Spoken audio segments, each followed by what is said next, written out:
Welcome back to the show. I'm Simi Sarah, sitting in for Mike Smith, and we are talking all this week with the people who are running for the NDP leadership, and one of them is with us now, and that's Dana Larsen. Thanks for staying with us, Dana.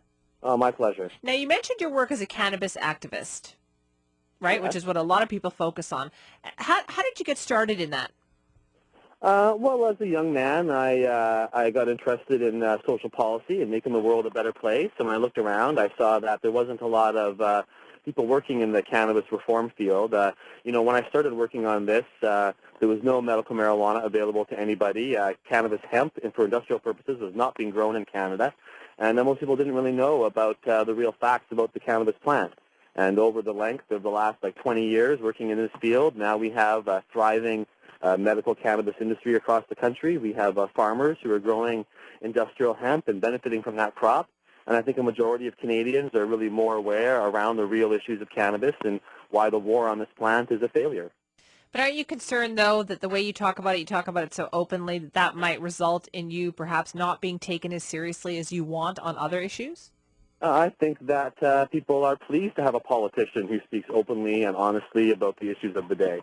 And I only get positive feedback when I talk about this issue. Because you'd be the first, right? Not a lot of people get elected talking this way.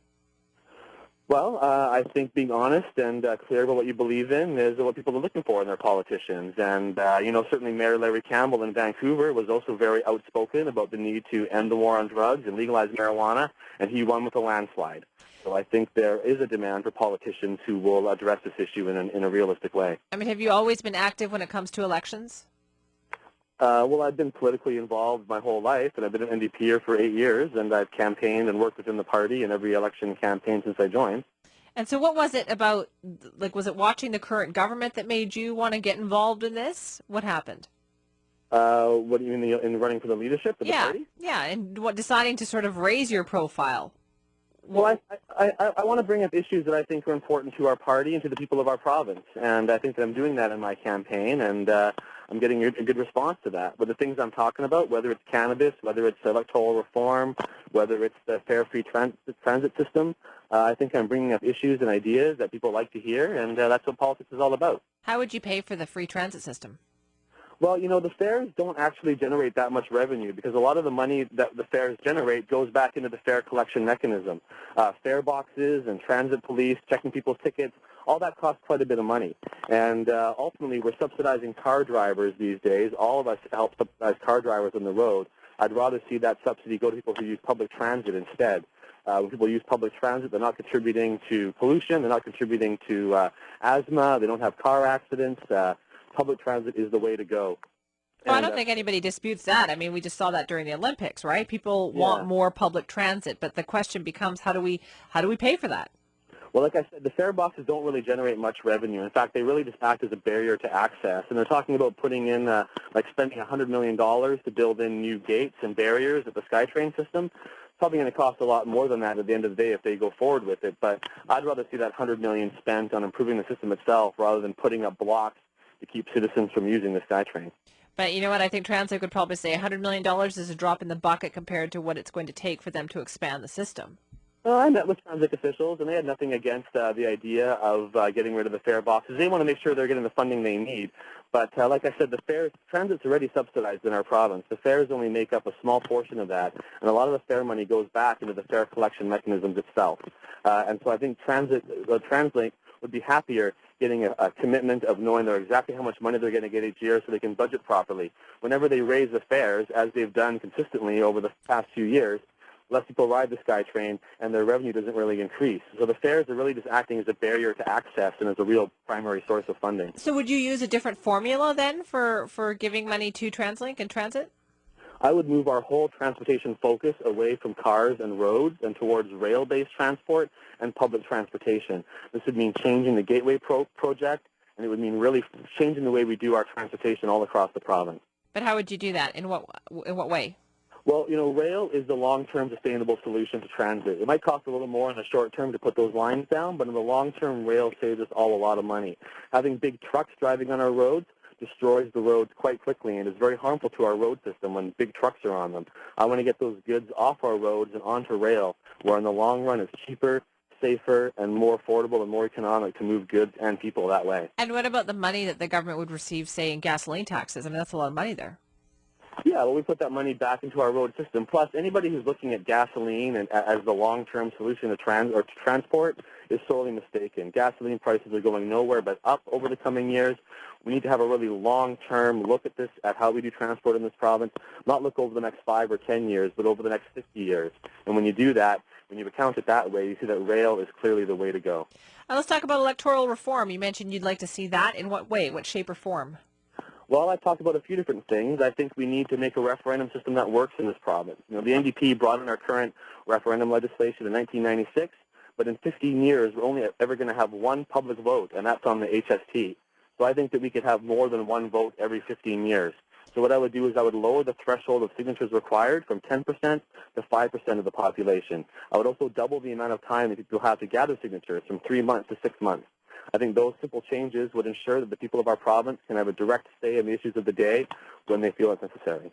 You know, I admire, on the one hand, I mean, I know that people admire that. They say, yes, that's the way to go. But on the other hand, I always look at a state like California where they make it very easy to put measures on the ballot and to be defeated. And they're broke because of it, because you can't govern by continually going to the polls and asking people what they think. Well, I think the problem with California is that they allow corporations to get involved in the process. Under the current referendum law in British Columbia, corporations and other groups cannot put any money into it. All the signatures have to be gathered by volunteers. And I would keep it like that. I think the problem with California is that big moneyed interests and large corporations are able to buy their way onto the ballot. I think that's a problem.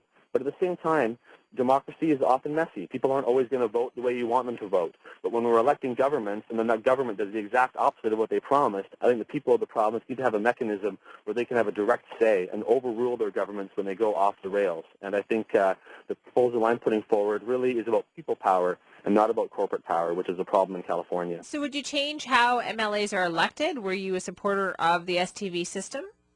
I voted for the STV, but I understand there were some problems with that. I'm proposing a simpler change to our electoral system. I would go to a preferential ballot. This is the same system that the NDP and the Liberals and most other parties across the country. It's how we choose our own leaders. And so a preferential ballot just means you rank your candidates in the order 1, 2, 3, 4, and then someone has to get more than half of the number 1 votes. And if nobody does that, you drop off the lowest candidate and you reshuffle their votes around. And I think too much of our political system is about who's splitting the vote and which side is splitting the vote. And ultimately, it should be about who you really want to have in power and what kind of consensus we can build. And so a preferential ballot system is easy to understand. It's very simple, unlike the STV, which seemed complicated to a lot of people. And I think it would produce electoral results that are more in line with the general views of the people of this province. I don't know, Dana, it's a pretty ambitious platform that you've got here. Do you think is it a credit or a detriment that you haven't sort of been an MLA up until now? Well, I think, being an MLA would be nice, but ultimately Christy Clark, Carol James, Jack Layton have all showed that you don't have to be an MLA or an MP to become leader of a party. And I think I'm bringing in some good ideas and some good concepts, and it's up to the members of the party to decide who they want to lead them in the next election. Well, do you think maybe it's because you haven't been that involved that you can think differently about it? Well, I've been involved in the party, but you're right, I'm not part of the caucus. Right, but part of the government and seeing the way it works up close and personal like that.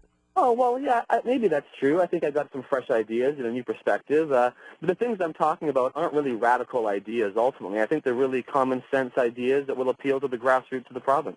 Right. So tell me about your travels around the province. Have you been doing that? Yeah, we've traveled around quite a bit. I said I was in Quesnel the other day and at a debate at Williams Lake. We spent some time in Kelowna and Vernon, and I've been in Prince George a few times. I've been over on Vancouver Island as well, and we've talked to a lot of New Democrats. We've got a lot of traveling coming up. This province-wide tour is going to keep us on the road pretty much every day until the end of the campaign.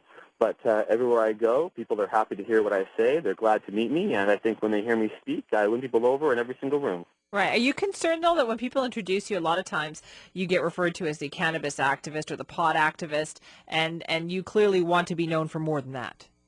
Well, I mean, it's true that most of my life's work has been involved in cannabis law reform, but just like somebody who works in any field, it doesn't mean that's the only thing I care about or the only thing I'm passionate about, but it is an area that I have a lot of knowledge about and that I've worked in. But I think when people hear me speak, they understand that I'm talking about a lot of different issues, and that although cannabis is a key issue for this province and it's something that should be getting discussed, it's not the only thing I'm talking about by any means. Right. So would you be willing to leave sort of the cannabis issue on the sidelines and deal with the other aspects of your platform if you had to? Well, I mean, I've got a comprehensive platform. I'm not sure what you mean. I don't want to abandon certain Well, what I issues. mean is that, if you had the chance to make a difference in some of these other areas, would you let that one go, sort of leave it alone for a while? Well, yeah, I mean, I do. I want to do a lot of changes in our province, and as premier, cannabis would be up there in the list of things I want to change. But there's a lot of things we have to do, and a lot of different areas of public policy that need addressing. All right. So what's next for you? Well, I'm going to be out in Surrey on Sunday for a debate there, and then we got a lot of traveling around the province to do. I'm really excited with how the campaign's going, and I'm just looking forward to getting out there and addressing these issues on a bigger basis. All right. Sounds good. Dana, thank you very much for your time today. Hey, thanks for having me. Have a good day. That is Dana Larsen, one of the candidates that are running for the NDP